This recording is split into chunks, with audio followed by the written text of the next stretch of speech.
Yes, my Between the Liners, welcome back to the latest episode of the Manchester United Reality Check. Another 2 boring weeks have passed because of another international break. I couldn't tell you anything that happened in international break. I'm glad the Premier League is back this weekend. What's even happened? We had the usual scrap between Argentina and Brazil, which is class to be fair. We saw guys like Emi Martinez flying through the crowd, beefing policemen and the stewards or something. We saw Messi grabbing up guys from the back on their neck like Rodrigo. Bruno Fernandes scored on the international break again. England, I don't even know what happened. I think they won 2-0 against Malta, and I think they played North Macedonia, and I honestly don't know the score yet. Did they win 2-0 and Harry Kane scored? That's what I'm going to guess, because that's just what happens with England outside of tournament football. I don't care about these friendlies and qualifiers. All I care about is the major competitions like the Euros and the World Cup. That's the main thing I care about. Scrap the rest of it, please. I'm sick and tired of it. I saw Mark Guehi. There's a clip going around of Mark Guehi just staring into space, playing. This is a professional footballer playing football at the highest level. He's staring into space while he's playing for England, and the caption was because he's playing for Hodgson and Gareth Southgate. And honestly, I felt sorry for that brother. Someone get Mark Guehi out there, or someone get rid of Hodgson or Southgate, or both, just for the sake of that guy's mental health, because I can't even imagine what it's like playing for them two managers. No disrespect to Roy. He's obviously a veteran of the game and very highly respected, but the football might not be great in training on match days. Let's take it back to Man United, because that's the most important and the most interesting topic. Even throughout international break, we just see Man United flying through the papers, clicks everywhere, because we're the biggest club in the world. And we see more rumours in the last 2 weeks. They're saying that the Jim Ratcliffe partial takeover is going to be completed next week. Then when next week came, aka this week, they said that it's going to be completed before Thursday, because in America it's Thanksgiving's Day on Thursday. And now Thursday's arrived. They're saying that it might even be in the new year. And that's why you'll see on this channel, we don't get involved with the rumours. We don't talk about potential transfers. And I know there's a market out there for the content creators for potential transfers of Manchester United, but it just really doesn't interest me. It's just so boring. Until things are set in stone, I don't really talk about it. So let's take it onto the Jim Ratcliffe partial takeover and talk about what we actually can, and because of what we actually know, as more and more things are coming out in the press that are actually factual, the closer we get to the partial takeover being completed. And speaking of Jim Ratcliffe, and I know he's Sir Jim Ratcliffe, but I find it difficult to call anyone Sir except Sir Alex Ferguson or Sir Bobby Charlton, who these are guys who have done tremendous things and huge respectable things for Manchester United and outside of the community. Jim Ratcliffe, I can't really refer to him as Sir yet, unless he does a madness for United within the next 10 years or whatever. I'll be the first one to call him Sir. But outside of that, I kind of struggle. I don't know. Let me know in the comments what you guys think. Is it just me? Are you guys free with calling everyone Sir that's been given the title on the knighthood? I don't know. I'm not so sure. But we'll take it on to Jim Ratcliffe and what we actually know about the takeover so far. You've got to give him some props. And I know that there's some fans who are so keen on the the Sheikh Jassim ownership. I know I say Qatari because, let's be real, it probably was Qatari backed. But the Sheikh Jassim ownership compared to the Jim Ratcliffe ownership, a lot of you fans at home probably wanted the Sheikh Jassim ownership in there because you wanted full control of the club. But I don't know, man. It just doesn't fill me with ultimate confidence if they were involved, such as Man City being taken over by Abu Dhabi-owned Sheikh Mansour, because look at them now. Since they've come in, they're obviously under huge scrutiny because of the 115 charges, and obviously Everton have been given the 10 point deduction, which I'll get into in a bit. But you got to be wary of certain things like this, because you don't want the Qataris to come, or Sheikh Jassim to come in and just use our club as a state-backed state-backed, what's the word? Sports washing, sorry. I don't want Manchester United to be a part of that. We make so much money and revenue as it is. We don't need a sports washing project. If an owner comes into the club and runs the club properly, there's enough money within the club to be able to do the correct things and turn Manchester United back into the best club in the world. It's possible because there's so much revenue already within United. And I hear certain people say that the Glazers are successful because of the high commercial revenue. But the thing is, if you look at it compared to the industry average, we haven't risen at the same rate. Our industry average, if our commercial revenue hasn't increased at the same rate as the rest of the Premier League. Yes, we've always had a high revenue and it's continued to increase, but the actual rate it's increased at hasn't been that high. A lot of that high revenue was done because of the 90s, because of Fergie, because of David Gill, because of the Busby Babes, and all that commercial and all that fanfare and the passion and history behind the club is what's led us to the higher commercial revenues that we are today. We can't really give that credit to the Glazers, nor Ed Woodward, nor Arnold, nor Murto. So I want to make sure that's known by all you fans. You can't give any praise to the Glazers for that. And that's why I was talking about the sports washing project compared to the Jim Ratcliffe project. I like the Jim Ratcliffe project so far. I know he's only taken 25%, and some of you might be saying that he's like a Glazer enabler because of him, that the Glazers have ended up staying for longer. They've prolonged their stay, and obviously we want them out as soon as possible. But what if Sheikh Jassim came in and it was just sports washing project, and then we had serious implications later on, such as Manchester City's 115 charges? Whereas compared to now, we get the feeling that Jim Ratcliffe's going to try to do this as legitimately as possible, at least financially. And also, if you think about it, compared to the Glazers, he's already better than them if you think about it. The Glazers came in, when they came in 2005, they put in £200 million of their own money and they took out a £400 million loan. Jim Ratcliffe has come in with a 1.3 billion offer, rounded up, let's say, and he's given 650 million to the Glazers of his own money, supposedly, or whether that's from Ineos, I don't know. But the club that's not coming back on the club. It's not a loan on the club, as far as we know so far. So it's 650 million that he's paid to the Glazers, 650 million that he's paid to I think there's a Class B shareholders, if I'm not mistaken, and he's earning that 25%. He's already put in more money than the Glazers did back in 2005. The Glazers put in 200 million of their own money from their own pocket, if I'm not mistaken. And if I am mistaken, I actually think it might be zero, and they took out a 600 million loan to buy United, which they still haven't even paid off to this day. And our debts stand at over 1.34 billion. So yeah, Jim Ratcliffe, he's already proved himself to be at least to come in with better intentions than the Glazers. He's already put in more monies than the Glazers already have. And I think there's a lot of questions flying around about how much control he has and how much decision-making power he has. And I get that, because it seems like the Glazers have, I think now they'll have like a 60% ownership of United, or 69% or something like that. And Jim Ratcliffe will have 25%, and the rest of the shareholders, certain fans and such, and other conglomerates will have the rest of the shares. But if you think about it, I've actually checked, and maybe I'm wrong. If I'm wrong, let me know in the comments. Jim Ratcliffe now has a 25% stake in the company, or will do very soon. And the Glazers individually, if you look at Avram and Joe or whatever, I can't remember, the Darcy, individually, I think they only have about 19% and then 15% and 18% each as each shareholder.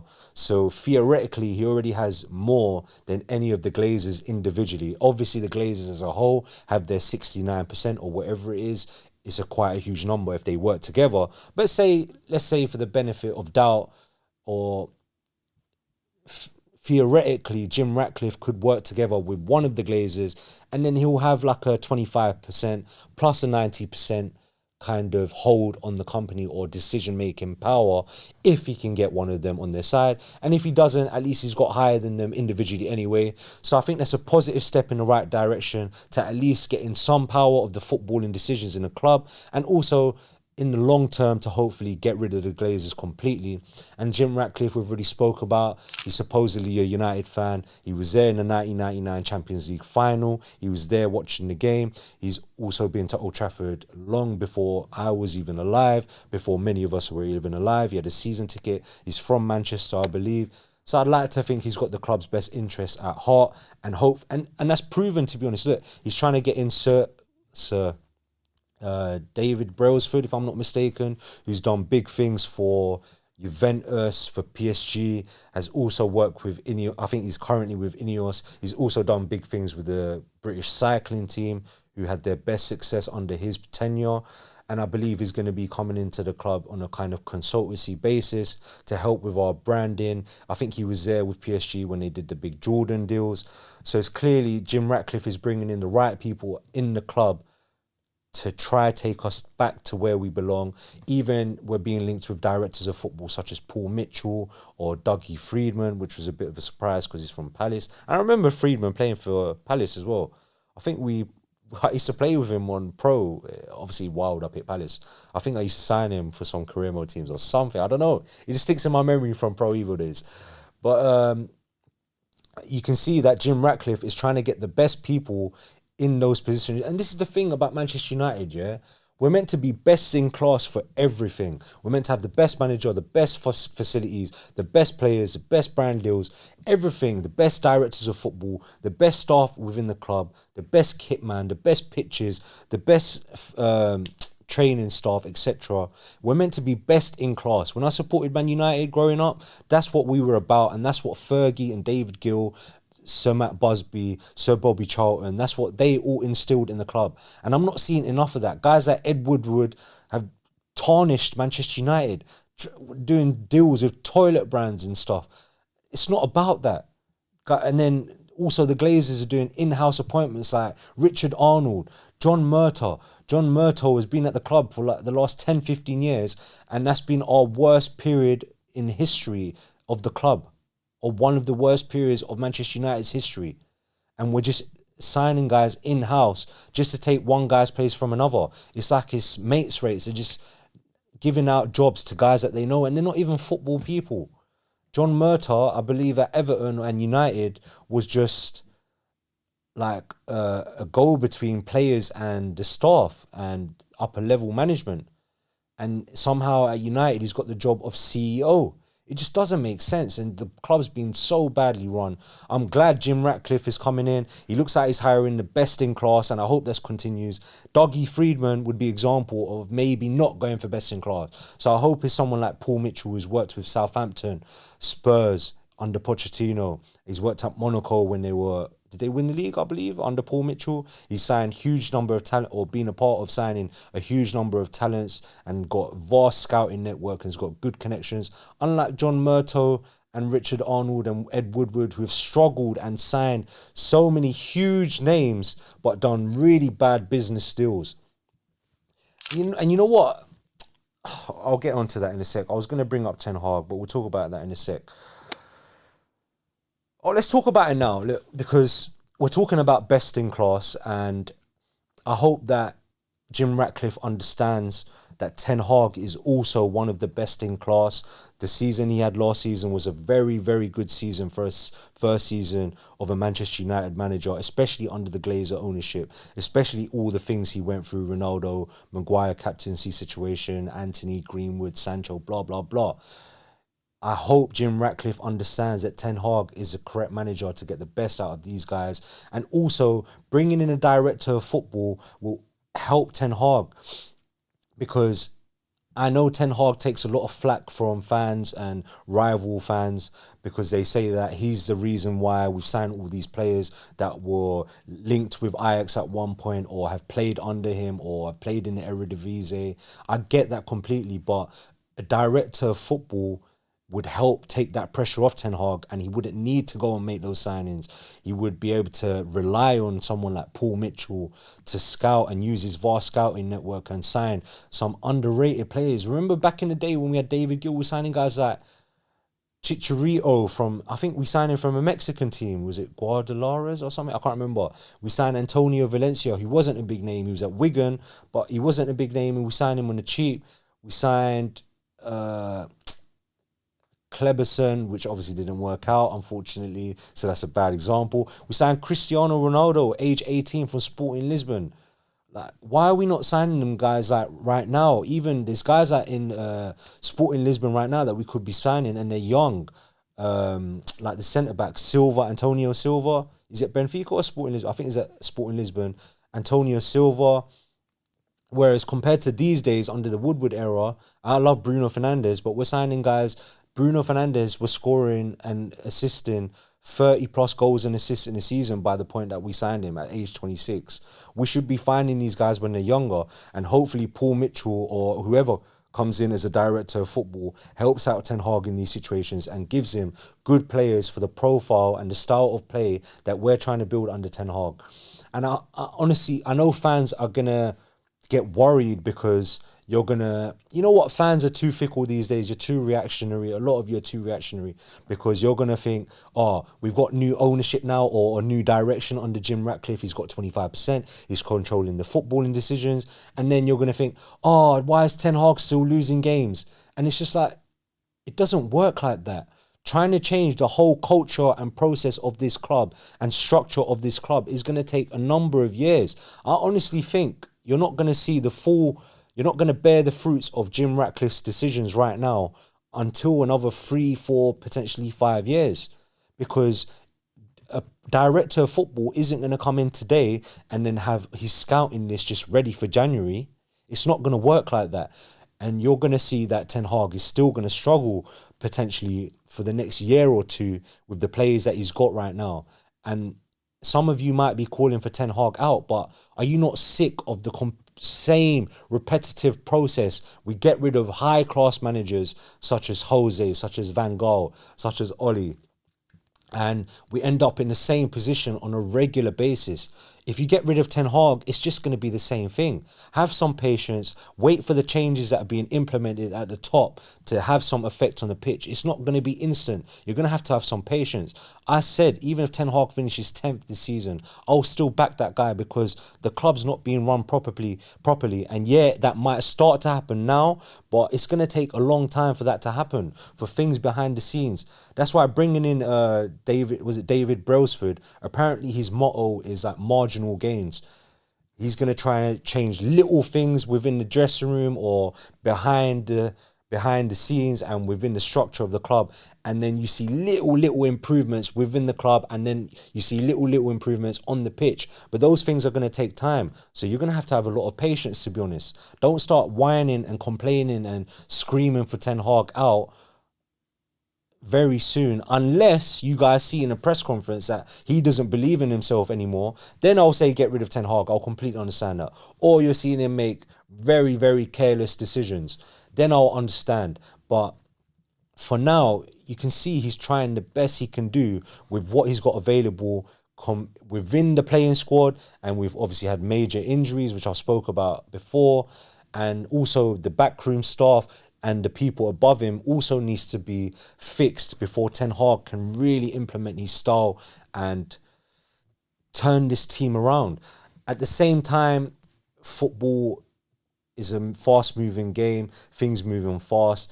He's under huge pressure being at a club like Manchester United. If the results aren't there, like if he does get 10th place, I wouldn't be surprised if he gets sacked by Jim Ratcliffe or the Glazers. I won't be surprised. There will be a lot of pressure from the media, a lot of pressure from fans to get rid of him, for example, if he did finish 10th. I don't think he will, but if he did, for example. But that's a problem with the modern game, to be honest. There's no patience anymore. Fans just want instant success, and it's not going to work like that. But give him some time, and I believe that he'll be able to implement everything properly and get us back to challenging to where we belong. I know I said it's going to take 3 to 5 years for the changes at the top to affect us.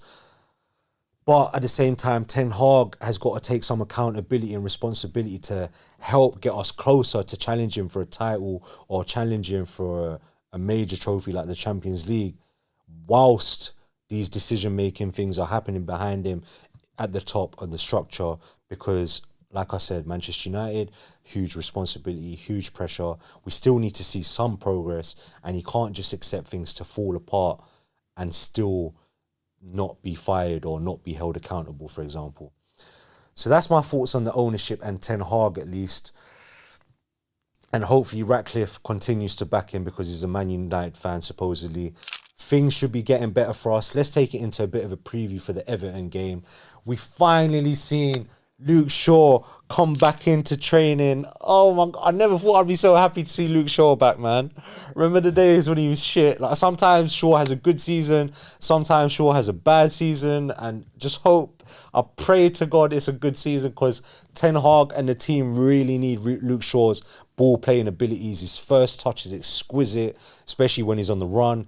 His ball progression is very good. He's very good at finding crosses and finding a man in the box. Just what Højlund needs. This is what I'm saying. Just bringing Luke Shaw into the team has so much of a ripple effect. Onana will be more comfortable on the ball.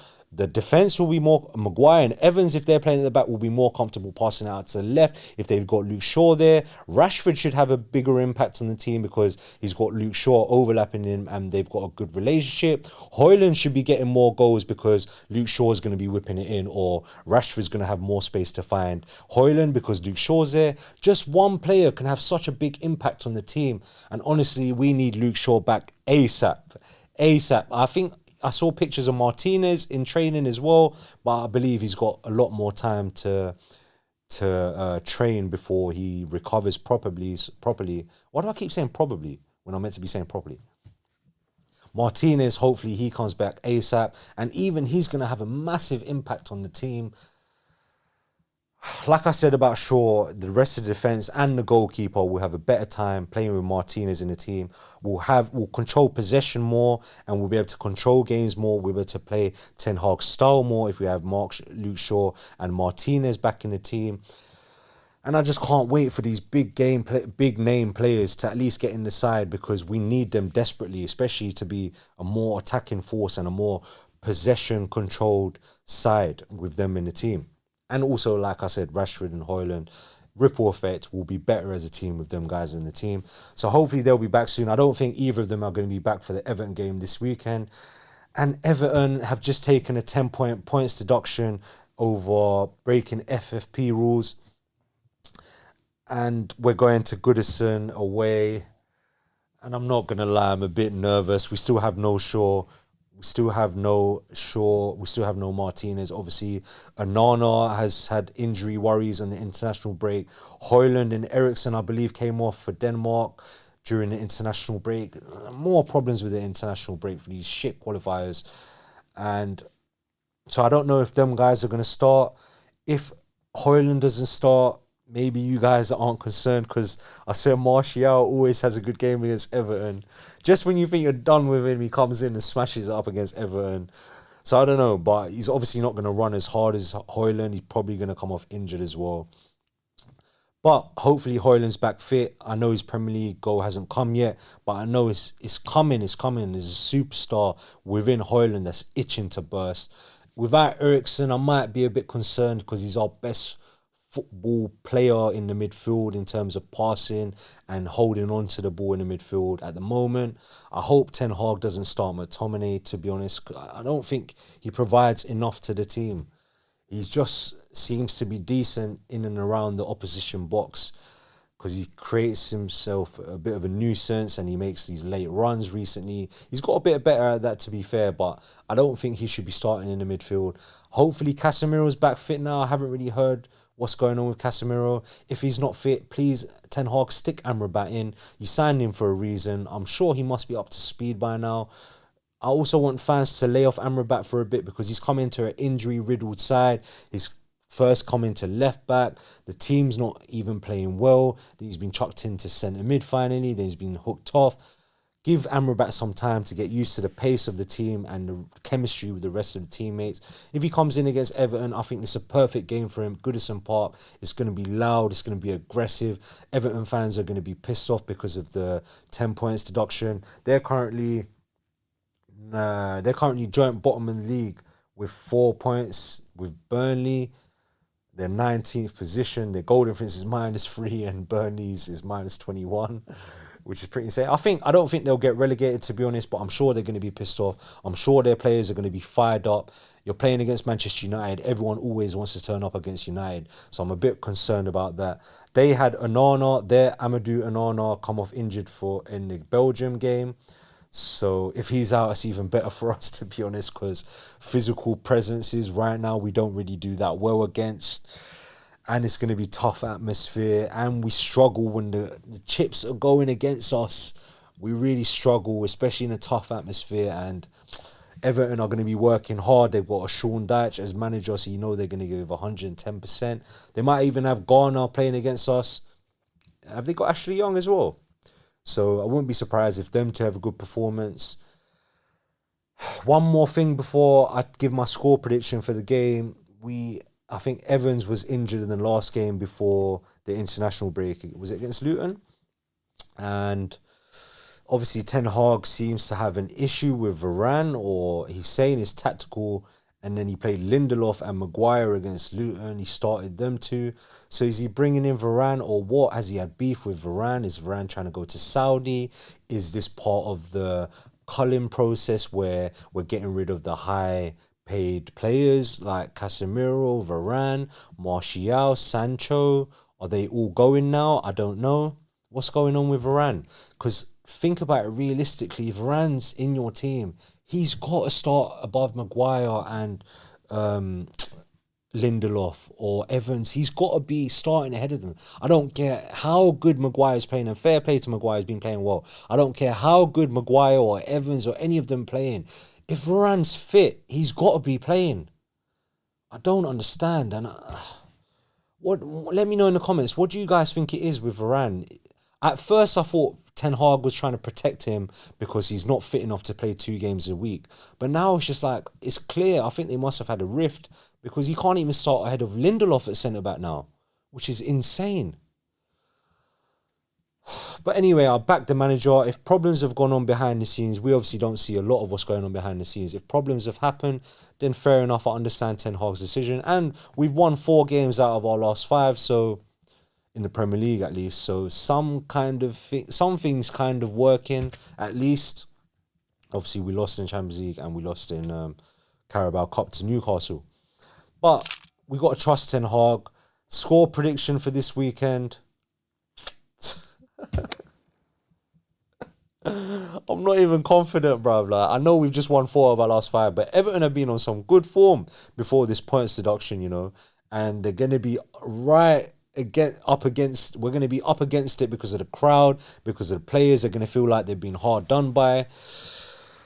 So we got to be careful, man. And also, I think, by the way, the 10 points point deduction, I believe Everton are going to appeal, and then it's going to be halved or reduced at least, because it does seem quite harsh at the moment. But I do believe that it's going to be reduced after the appeal. And this gives grounds to the Premier League to be able to go after City and Chelsea and go for as harsh a punishment as possible, because they've now set precedent to show that they can punish teams very harshly if needed. And also this stems back from the Premier League. I believe they use an independent commission to give these points deduction out. And that's because the government are trying to bring in their own independent commission to rule in the Premier League. So I believe the Premier League was trying to do this to try and show that they've got things in control and that the government-led independent commission isn't needed, but because the Premier League have got it under control themselves. I think that's the kind of fight that's going on behind the scenes as well. But look, like I said, score prediction, I don't want to say United lost against Everton, to be honest. They're bottom of the league. I'm going to say 1-1, and I'm not really that optimistic. We still have huge amount of injury problems. We still need Shaw and Martinez back. We might not even have Højlund. We might not even have Eriksen. We might not even have Casemiro. Varane might be on the bench for Lindelof and Maguire. I'm not that confident, to be honest. I think it's going to be tough. I'm going to say 1-1. Let me guys know. Let me know what you guys think in the comments, what you think the score is going to be. And also remember, we are going live for the first time this Sunday after the Everton Manchester United game at Goodison Park, live for the first time on YouTube. Make sure you watch that. Make sure you go get in the comments. 6:30 p.m. this Sunday. Make sure you get in the comments and interact with me, speak with me. Tell me after the game what you thought of the game, and hear me out after the game on my thoughts of the game. Look, I'm your host, Adnan. Make sure you comment, like, share, subscribe, all that. See you on the next one. Peace out. Between the lines.